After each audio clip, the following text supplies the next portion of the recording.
민수기 36장 13절 말씀입니다. 오늘 말씀은 민수기의 마지막 말씀입니다. 13절에 기록된 대로 모압 평지에서 이스라엘 백성에게 명령하신 계명과 규례가 민수기의 말씀이다 라고 했습니다. 모압 평지는 가나안이 마주 보이는 곳입니다. 이곳에서 지나온 과거를 돌아보며 앞으로 가나안에 들어가면 어떻게 살아야 할지 가르쳐 주시고 교훈하신 말씀이 바로 민수기입니다.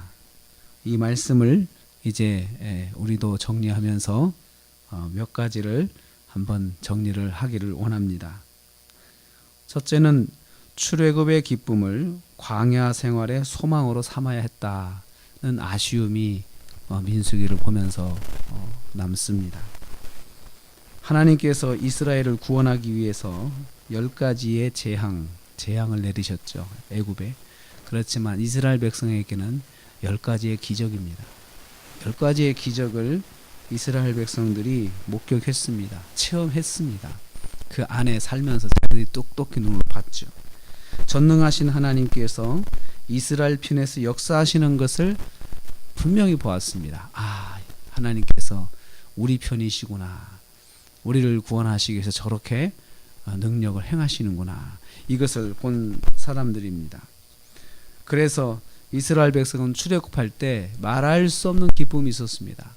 여기서 우리가 나간다라는 기쁨도 있었지만 하나님께서 우리 편이 되셔가지고 앞으로도 함께 하실 것을 생각하면서 무한한 기쁨이 있었습니다.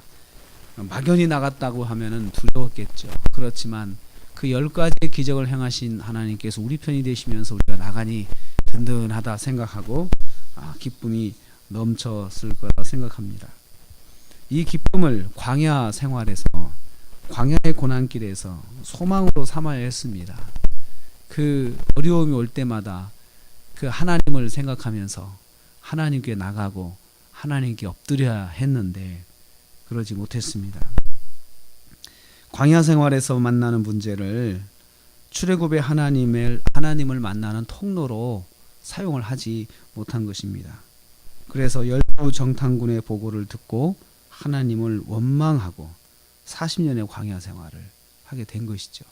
하나님을 원망하는. 그리고 그 안에 살면서도 사사건건 하나님 원망하고 또 하나님 모세를 대적하고 하는 그런 일들을 행했는데 만약에 출애굽의 하나님을 기억했다면 다시 그 하나님을 찾아서 만나고 온 회중이 우리 그 하나님께 또 다시 가서 구하자라고 그렇게 했었을 텐데 그러지 못했습니다. 광야 생활 모든 상황에서 하나님을 찾아야 만나야 한다는 것을 우리에게 교훈하고 있습니다. 두 번째로 하나님은 이스라엘의 구원 계획을 포기하지 않으시는 분이다라는 것을 민수기에서 우리한테 보여줍니다.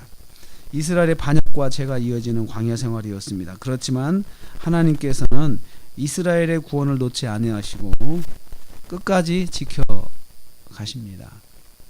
그것은 바로 아브라함과의 약속 때문입니다. 아브라함과의 언약, 그 언약을 지키시기 위해서 하나님께서 이스라엘을 향한 그 하나님의 사랑을 놓지 않으십니다. 이스라엘을 향한 하나님의 그 언약적 사랑이라고 이야기하죠. 언약적 사랑은 그 망나니 같은 이스라엘, 막대 먹은 이스라엘, 하나님 원망할 때는 막 그냥 주저하지 않고 입에 담지 못할 원망을 막 하는 이스라엘 백성들, 그 이스라엘 백성을 하나님의 은혜 가운데 계속 붙잡아 주셨던 요인이 바로 아브라함과 이삭과 야곱과의 언약 때문이었습니다. 이 사랑은 오늘날 우리 성도들에게도 있습니다. 하나님은 우리를 향한 하나님의 사랑의 약속을 항상 기억하고 계십니다. 놓지 않으십니다. 어떤 상황에서도. 그리고 우리가 정말 넘어져도 하나님의 그 은혜의 사랑은 우리에게서 떨어지지 않습니다. 성도는 항상 하나님의 포기하지 않으시는 사랑을 받고 있습니다. 그렇기 때문에 징계도 받는 거죠. 매도 사랑하니까 내리시는 거지 사랑하지 않으면은 내버려 두십니다. 고아처럼 내버려 둔다라고 이야기를 하거든요. 셋째로 하나님의 백성은 하나님 중심으로 살아야 한다는 것을 민수기에서 우리에게 다시 말씀하고 있습니다. 하나님께서는 이스라엘 백성이 가나안 땅에 들어가면 지켜야 할 그 율법에 대해서, 법에 대해서, 그리고 또 여러 가지 것들에 대해서 말씀을 해주셨습니다. 한마디로 하나님 백성은 예배 중심의 삶을 살아야 한다는 거죠. 그래서 그 절기, 안식일, 또 안식년, 희년 이런 것들을 다 가르쳐 주신 것은 가나안에 들어가면 하나님의 백성답게 보여줘야 되는데, 가나안 사람들에게 그것이 바로 안식일을 지키고 또 안식년, 희년을 지키고, 그리고 또 예배 제사를 드리는 것, 절기를 지키는 것, 이런 것이 이건 하나님의 백성으로서 보여주는 그런 모습이었습니다. 그래서 하나님의 백성은 가나안에 들어가면 정말 거기서도 하나님 잊지 말고 예배 중심으로 살아야 된다. 하나님 중심으로 살아야 된다. 이것을 가르쳐 주신 것이 또 민수기의 마지막 부분입니다.